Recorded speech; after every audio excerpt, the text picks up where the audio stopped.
Thank you for inviting me to speak, and Dr. Benz, thank you for your very kind comments. I have to admit, when Biotech asked me to speak, they neglected to tell me at the beginning who would also be on the panel. And when I saw the list of names and the esteemed other presenters, I have to admit I got very nervous. And then realized that even though I'm not an expert on the issue, I'm here to be the patient voice. So I just want to thank them for asking me to speak and realize the importance of the patient voice in all of this, because behind all these payments and behind all this legislation and all these great things, at the end of the day, that's what it's all about, patient access and patients living. So very quickly, I'm the Senior Patient Services Manager at the Leukemia and Lymphoma Society, and I work with patients and families on a daily basis. And I'm also a childhood cancer survivor. I had cancer twice. I had a neuroblastoma in 1969 and was treated at the Jimmy Fund. And then in 1983, I was diagnosed with osteosarcoma, which is bone cancer, when I was in high school. And both times we were told that I was terminal and wasn't expected to live. So I'll tell you a little bit more about that in a minute. Let me start by saying the Leukemia and Lymphoma Society supports biotech industry. I know many of you in the room know that. We started to invest in the biotech industry ourselves a couple of years ago through our TAP program, and that stands for Therapy Accelerations Program. Our main goal is to cure blood cancer, and we need to see faster treatments getting to patients in a quick process. I know I don't need to tell this room how long it takes to get treatments down to the patient so they can access them, and we're really committed to trying to make that a quicker process for everyone. We also, support healthcare reform and payment reform, but we're also very cautious about it. We don't want to see patients not have access to all of the life-saving treatments that are available. Dr. Benz mentioned Gleevec, which was one of the first targeted therapies. So at the beginning, it was much more expensive for patients because they have to take that every day. But the survival rates went from roughly in the 40 percentile to the 90 percentile. And you just can't argue with that. Patients are able to work, which overall with healthcare cost continues to contribute to the economy. When you have a transplant, you're out of work for a long time. Also, you have a risk of death and long-term side effects. So some of these newer therapies are really revolutionizing cancer care and how patients survive. And patients are already struggling with a number of issues. Many of them can't afford co-payments. Many of them have great insurance that covers a lot of things, but their co-payments are the piece that they're struggling with, and it varies from patient to patient with what their co-payments are. They're struggling with drug shortages now, depending on the types of drugs that you're on. Both blood cancer and ovarian come to mind immediately. So imagine, being diagnosed with cancer and being told there's this wonderful drug and then not being able to start it because of the shortages. They're also, we're very concerned about specialty tiers. Patients are already paying high co-payments that they can't afford, and if Tier 4 starts to happen across the country and in this state, it'll be turning into co-insurance, which will be extremely costly for some of these targeted therapies.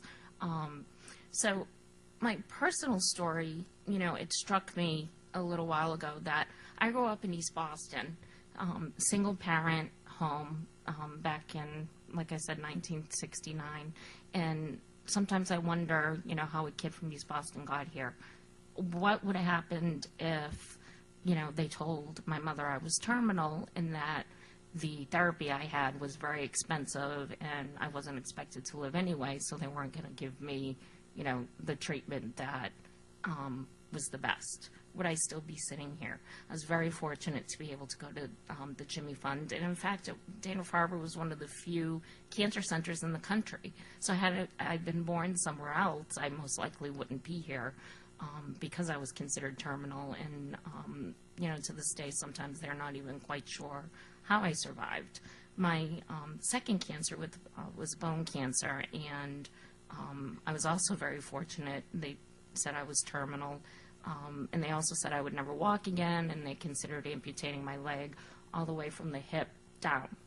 And I was fortunate that one of the top orthopedic specialists was in Boston over at Mass General and was able to save not only my life, but also my leg.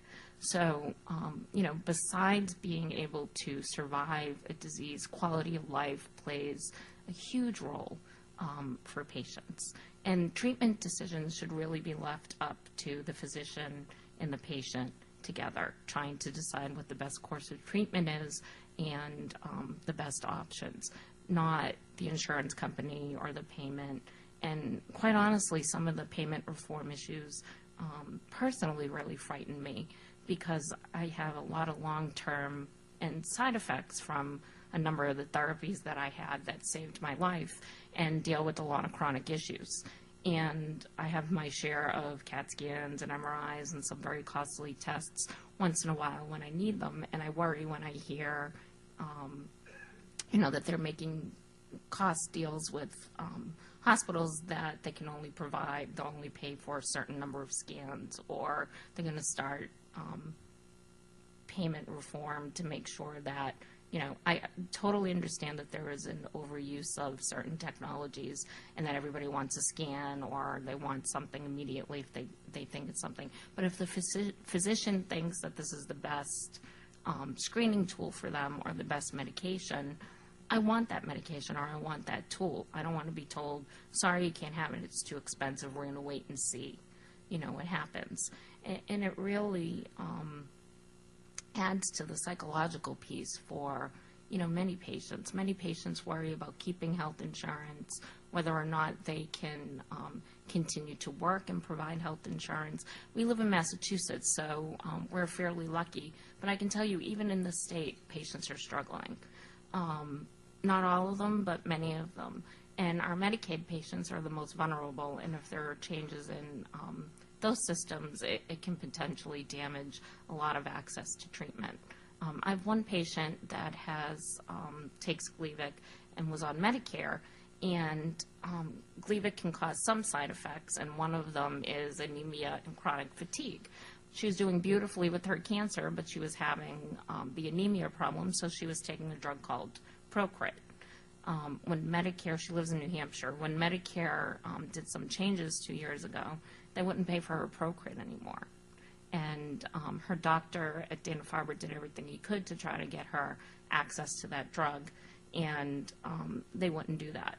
So they had to change her drug from Gleevec to, I believe it's to Cigna that they put her on now. But the point is that they changed her drug not because Gleevec wasn't working, but because she had to take a medication just for an anemia drug. And in the scheme of drugs, Procrit is not that expensive compared to a lot of the other therapies for cancer there. And she's doing okay on Tasigna, but she should have never had to change that drug because of a payment. Imagine yourself being a patient and you're doing really well. You have a cancer that's chronic, so you have to live with this disease every single day for the rest of your life, worrying if it's going to come back. And you take this medication that keeps it suppressed, which is great. And then they tell you, well, sorry, we have to change your drug because, there's this medication that helps with your quality of life that they won't pay for. It's very scary for a patient to have to change a medication, and especially because of, the cost of something, not because your physician thinks it's not the best option for you. So these are the types of things that, patients like me are worrying about. I'm a very long-term survivor, but I've had cancer twice. So, statistically, who's to say that I'm not going to get a third cancer? I used to think I was special when I was in college, that I had cancer twice and I was all set. Nothing was going to happen for the rest of my life. Then I graduated and I started meeting 3-time survivors, 4-time survivors, and, it really shocked me because back then, I graduated college in 1990. There wasn't cancer wasn't a commonly discussed topic. When I was treated as a teenager, nobody talked about cancer. Nobody went around and proudly with, no hair, their bald heads, and kerchiefs. It's just amazing to me today how far we've come, and it's because of innovation. I'm alive because of people like you sitting in this room and the research and all the wonderful medications that you developed. That said, I know they're very expensive, and I'm very grateful to my insurance company for everything that they pay for. But that's what they're in the business to do, is to provide us with care. So sometimes I think it's hard for us as patients to understand, why they can't have that medication or why they can't have that test. And we also forget sometimes that we live, breathe, and work in this, arena, and the average person doesn't. The average person doesn't know about cancer. They don't know the cost of medications. And then suddenly they have this diagnosis. They get thrown into this world. They have a life-threatening illness. And then they realize they have to worry about paying for their co-payments or getting into Boston and paying for the gas or, finding health care for their child, whether or not they're going to be able to continue to work to provide their entire family with health insurance. And then there's those patients that are alone. Some patients don't have anyone and have no support system and are their own primary supporter. Think about being, single and having to pay for your insurance and working and then getting, stuck with the disease that you have to figure out, are you going to be able to still working and who's going to take care of you?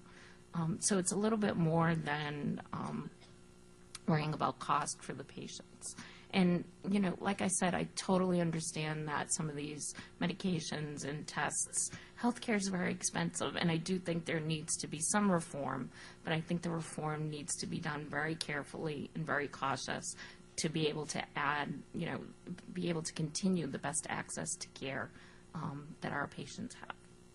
So I'll leave you with those thoughts, and happy to answer any questions.